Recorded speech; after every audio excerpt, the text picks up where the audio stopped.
কাদের জন্য এত পেরেশান হচ্ছেন?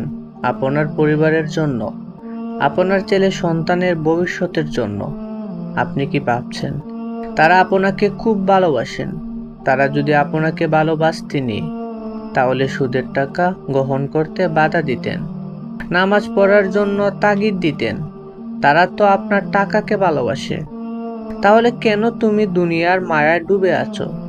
তোমার কি পরকালের জন্য ভয় হয় না? কি হিসাব দিবে সেদিন? সেই বিপদে কেউ আপনার পাশে থাকবে না। দুনিয়ার জীবনটা কাজে লাগান, কবরের পূর্ণাঙ্গ প্রস্তুতি নাও। দুনিয়ায় এমন কাজ করো না যেন কবরে তোমার শাস্তি হয়। বিশ্বাস করো, এ আযাব খুব ভয়ঙ্কর, তুমি সহ্য করতে পারবে না। তুমি চাইলেও সেই সময় পরিশুদ্ধ হতে পারবে না, কারণ পরিশুদ্ধ হওয়ার জায়গাটা এই দুনিয়া, কবর নয়।